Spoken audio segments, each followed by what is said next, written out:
Salut les gars, j'espère que vous allez bien. Pour commencer la vidéo, je tenais à vous remercier pour les 100 nouveaux abonnés. Je suis très content. J'ai commencé cette chaîne un peu depuis très longtemps et je publie pas les vidéos régulièrement. Bon, mais je pense à y remédier. Donc, je vous remercie pour les 100 nouveaux abonnés. Merci à vous qui vient vous ajouter à la famille. Et en tout cas, cette vidéo, c'est pas vraiment une vidéo préparée. Quand je fais les vidéos, je prends vraiment le temps de créer les scripts, faire des recherches, aller sur Google, faire des recherches par rapport au thème de la vidéo. Et je voulais le faire aussi un peu pour vous présenter mon nouveau setup et me dire ce que vous en pensez, si vous kiffez le format. Merci de me le dire.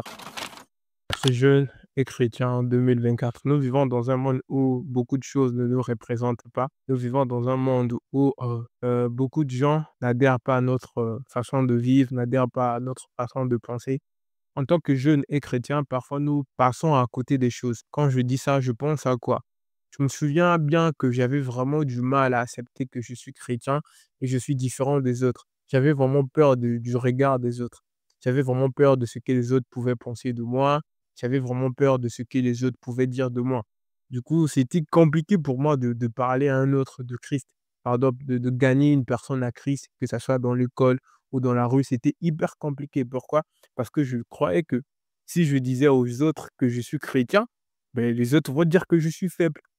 Les gens aiment nous représenter comme des gens faibles, comme des gens qui se laissent faire, comme des gens qui sont manipulables. Et à force de vivre dans cette atmosphère, tu vas voir qu'en tant que chrétien, ça peut t'impacter et ça peut devenir un frein pour toi. Comment un frein pour toi? Je vais vous raconter une histoire. À la fin de la Deuxième Guerre mondiale, il y a une ville en Chine. Et dans cette ville en Chine, les gens n'étaient pas courants que la guerre avait déjà terminé. Et ils vivaient toujours sous l'emprise des Japonais. Quelques soldats japonais qui se trouvaient dans cette ville chinoise gardaient en captivité les Chinois. Donc, en 5 ans passés, ces gens-là n'étaient pas au courant que la guerre avait déjà terminé, que la Chine avait gagné la guerre, qu'ils étaient plus sur l'emprise du Japon. Mais eux, ils étaient pas au courant. Et un bon jour, un Chinois a passé par là. Il a remarqué qu'il y avait encore des soldats japonais. Il a essayé de savoir qu'est-ce que ces soldats japonais font encore ici. La population qui était là lui dit tout. Ben non, tu sais pas, nous sommes en guerre. Et le gars, qu'est-ce qu'il fait? Il informe que non, ça fait tant d'années que la guerre est finie. Nous sommes plus sous l'emprise des Japonais. Après avoir entendu cela, ces gens-là ont repris le pouvoir. Ils ont approprié cette victoire-là, même s'ils n'étaient pas là pendant qu'on avait gagné, vu qu'ils étaient des Chinois, mais la victoire aussi leur appartenait directement. Et ça, en fait, toi et moi, lorsque nous évangélisons pas, on laisse des frères et des sœurs qui sont dans le monde rester ignorants. C'est quoi l'évangile? L'évangile, c'est la bonne nouvelle. Et c'est quoi cette bonne nouvelle? La bonne nouvelle est que Jésus-Christ a payé le prix pour nous. Et pour pouvoir être sauvé, il suffit de le recevoir comme son Seigneur et Sauveur. C'est la bonne nouvelle que nous sommes censés enseigner en tant que chrétiens. Si tu es chrétien et si tu es jeune, c'est ta part de responsabilité. Si tu as déjà lu les 4 évangiles, tu vas remarquer qu'à la fin, Jésus demande à ses disciples de faire de toutes les nations des disciples. C'est pour dire que ceux qui vont sauver les autres, c'est toi, c'est moi, c'est nous des disciples qui doivent former d'autres disciples. Aujourd'hui, si toi, tu es sauvé, c'est parce qu'une personne t'a parlé de Christ. Aujourd'hui, toi, si tu es sauvé, que tu peux aller au paradis, que toute ta famille est sauvée, c'est parce que quelqu'un vous a parlé de Christ.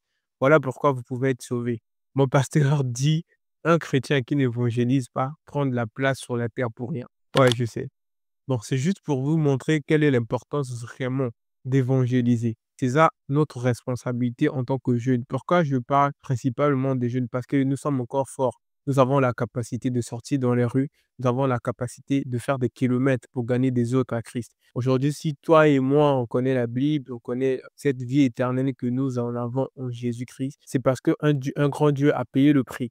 N'oublie pas, je dis que Jésus avait demandé aux disciples de faire de toutes les nations des disciples. Tu n'as pas besoin d'être un pasteur, tu n'as pas besoin d'être un ancien de l'église pour évangéliser. Tout le monde peut évangéliser.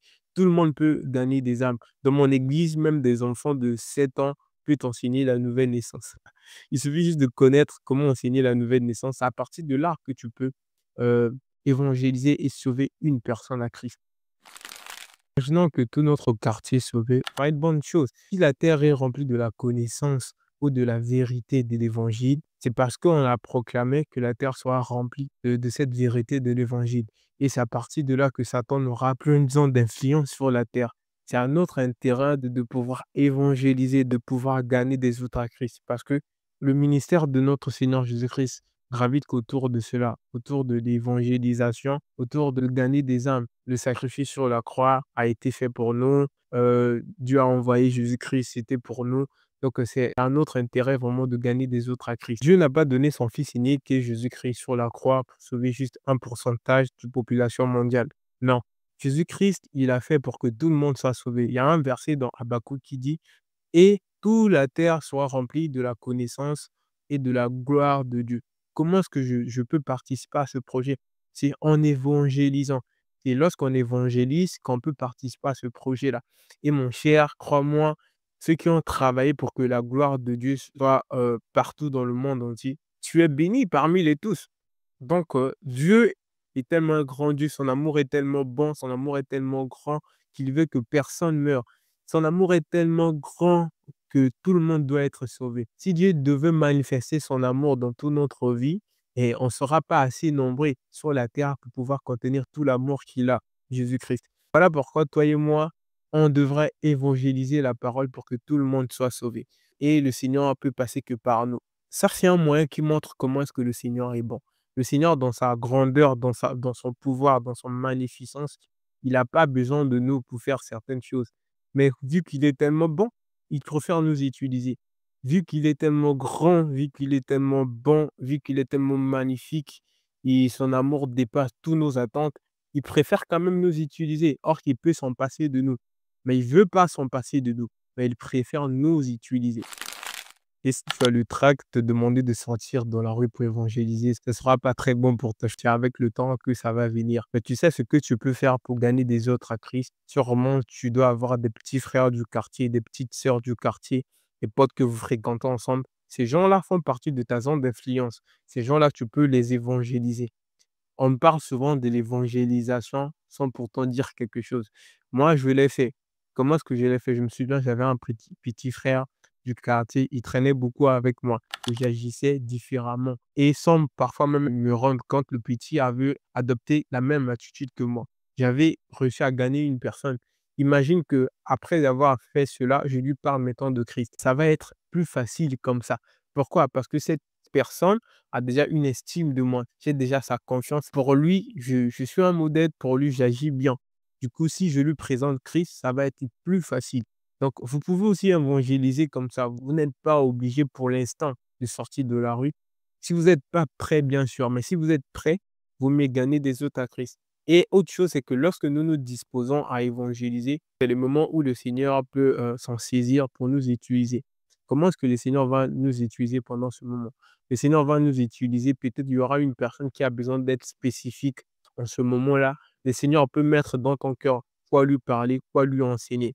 Moi, j'avais un temps particulier que je mettais à côté chaque semaine, que je ne le réservais rien que pour l'évangélisation. C'était un moyen pour moi de donner rendez-vous au Saint-Esprit. C'était comme tu le disais au Saint-Esprit, quoi de neuf? Aujourd'hui, on va taffer. Aujourd'hui, on doit gagner des âmes. Et le Saint-Esprit m'accompagnait toujours. Et j'ai vécu des expériences formidables avec des gens que je connaissais même pas. Des gens qui avaient besoin de réponses, des gens qui avaient besoin de l'aide divine. Je me suis disposé et le Seigneur a aidé ces personnes-là. Et si tu as aimé mon contenu, abonne-toi, clique sur la cloche de notification pour ne pas rater les prochaines vidéos.